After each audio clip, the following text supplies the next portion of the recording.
Hey everyone!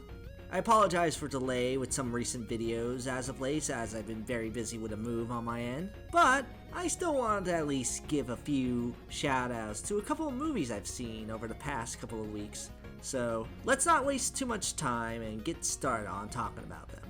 The first movie I'm going to talk about is the newest Pixar movie, Elemental. Naturally, as a fan of their work, I was interested in it. This has been a film that has oddly gotten a strange backlash, with some stating it might look too generic Pixar formula. Honestly, while I wasn't blown away by any of the marketing, I was still going to give this movie a shot. It might be because there have been doubts given the Pixar movies that ended up being great before. I'm sure it's possible that this movie could still be one of the great ones too. I really want Pixar to succeed with their recent financial hardships they've been having.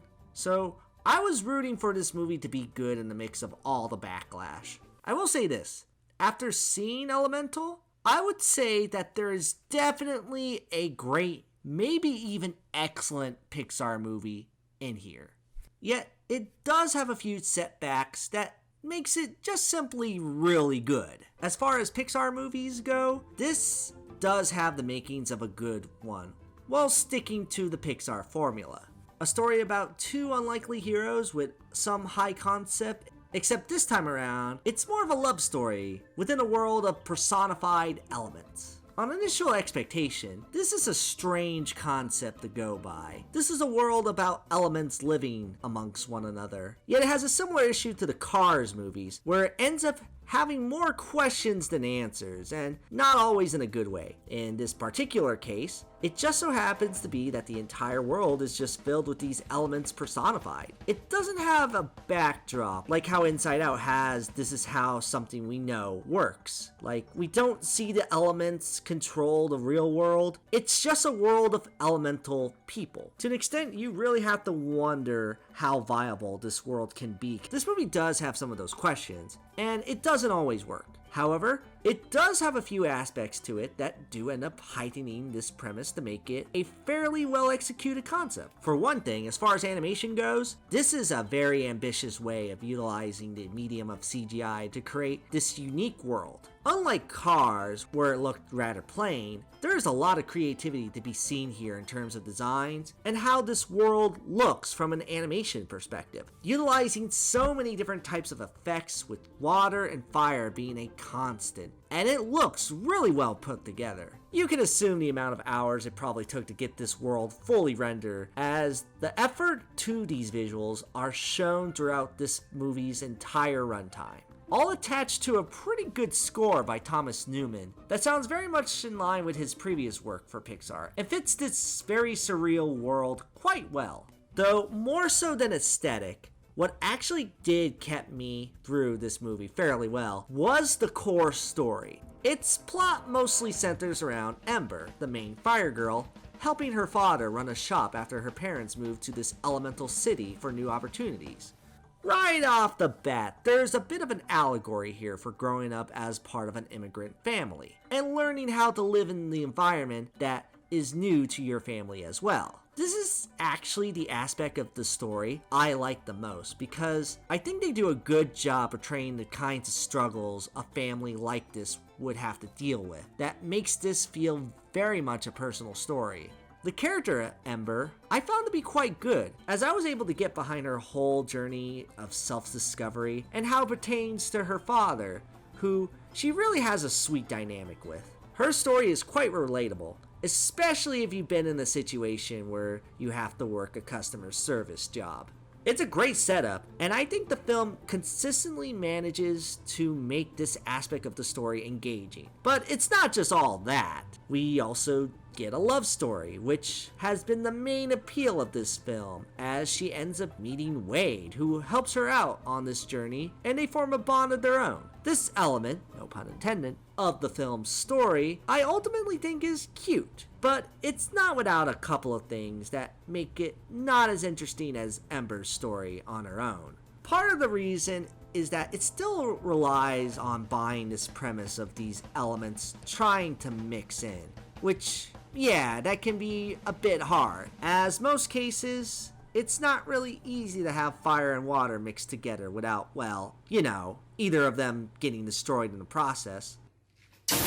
Yet, as the movie goes on, they do manage to make you buy this premise, introducing aspects to this literal elements that make you see better on how they're able to interact off one another. Though, the other thing that does keep this movie from being fully great, while I really liked Ember and felt her whole story was fascinating, I felt Wade was a bit underdeveloped as far as a leading love interest goes. We get a lot of background for Ember being a character in this, yet we don't really get to know Wade as well. He's likable enough with having a good dynamic with Ember, yet I felt like if we got to know him a bit more, it would strain the need of wanting to see him get with Ember, because I feel like we could have gotten to see more of how these two might have more similarities than they would originally think. They hinted at a few things here and there with Wade, but we never really get to see that fully fleshed out that well. I feel like we could have gotten more scenes that focus on his character a bit better, rather than just focusing on him crying,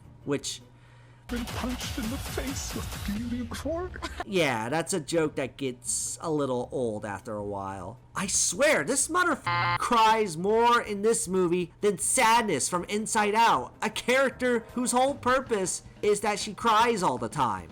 Which, that does admittedly lead to one of my biggest issues with the movie personally, and that is that humor-wise, this isn't Pixar's strongest. It's not awful comedy, but I felt like there were many times where the movie definitely tried to make me laugh, but the joke kind of fell flat. Most of the gags are in relations to puns and simple sight gags, and while it's cute and does have a few decent chuckles, there wasn't anything super clever compared to what we have seen in other Pixar movies. Nothing awful, but I have just gotten a lot bigger laughs in so many other Pixar movies, so I wish the humor was a bit better in that regard. With that said, despite my issues with this film, I still ultimately liked Elemental for what the main story was trying to come across. It's a touching little tale on family and immigration, mixed in with a cute love story that does manage to be a very commendable effort.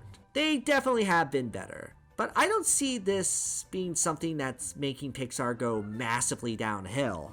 This still has a lot of the good characters, theme, animation, and music that you would want in a Pixar movie, and I say it's worth seeing on that note alone. Not to mention, I suggest staying through the credits. There's no post-credit scene or anything like that, but there is a very sweet dedication at the very end of the film that honestly tied into the film's core theme beautifully. Overall, I say Elemental has been a movie that I have been warming up to since first seeing it. No pun intended. You could say it's typical Pixar, but I say even average typical Pixar is still a good, charming time to be had. So take that for what it's worth. And I'm going to give Elemental a 7 out of 10. The other movie I checked out recently was Transformers: Rise of the Beast. I felt obligated to talk about the new Transformers movie as well, because this is another series I've talked about in the past with my Bumblebee review and video about the series in general back in the day. Some of my earliest videos I've done, so naturally a new Transformers did gain my interest.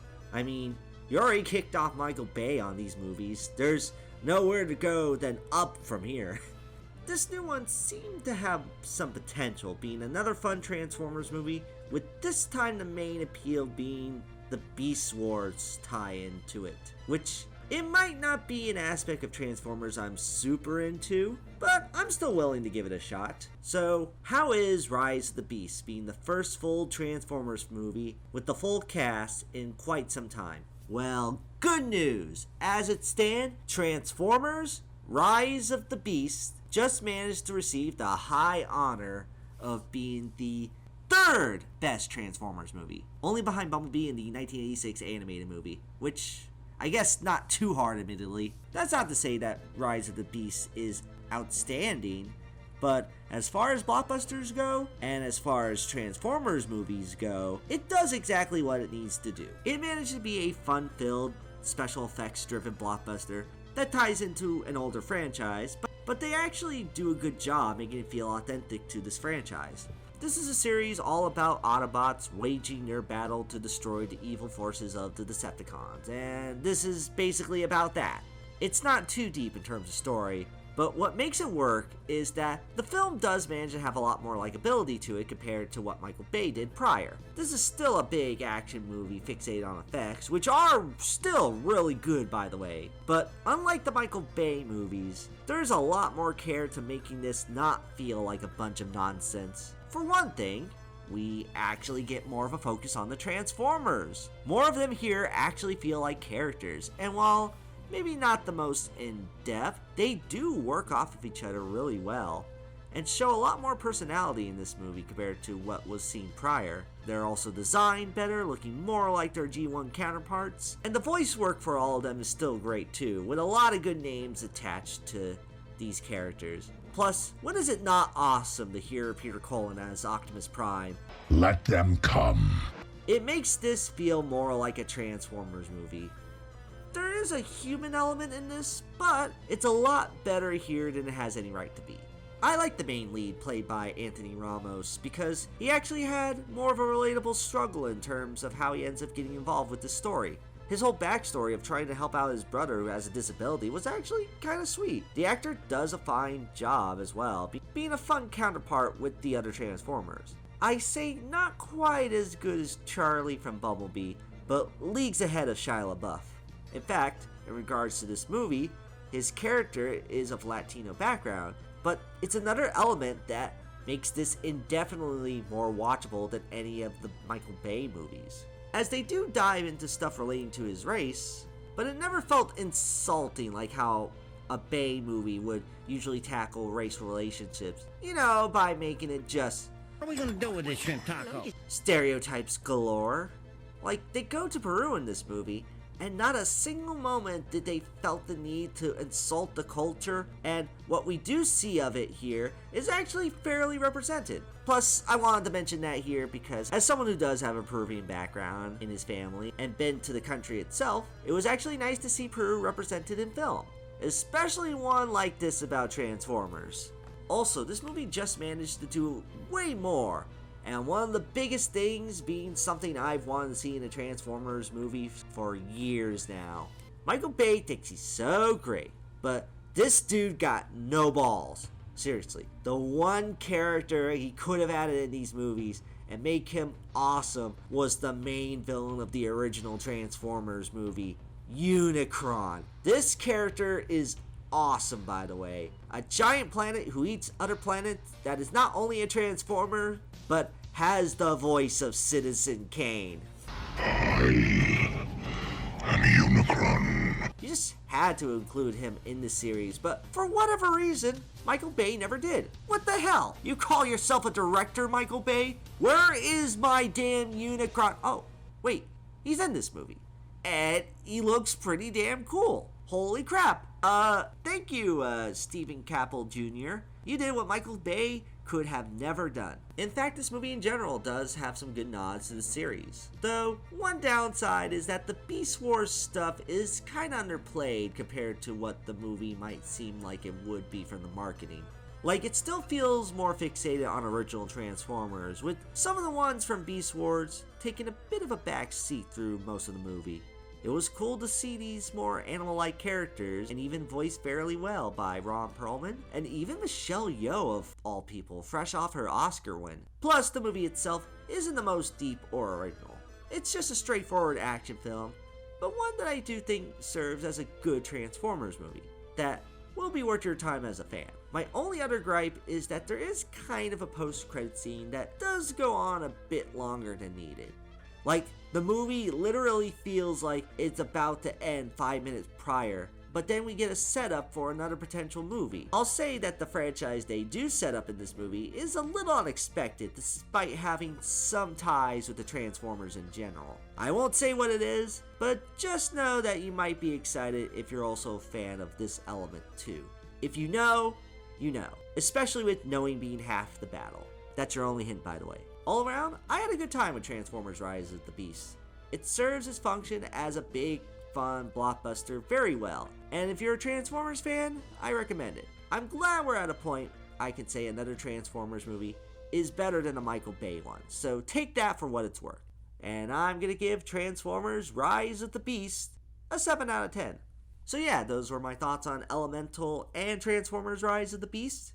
What did you guys think of him, if you happen to see them already? Oh, and as for my thoughts on this little movie right here, yeah, that's going to be coming out very soon. So I'll see you guys next time when I talk about this. So, later.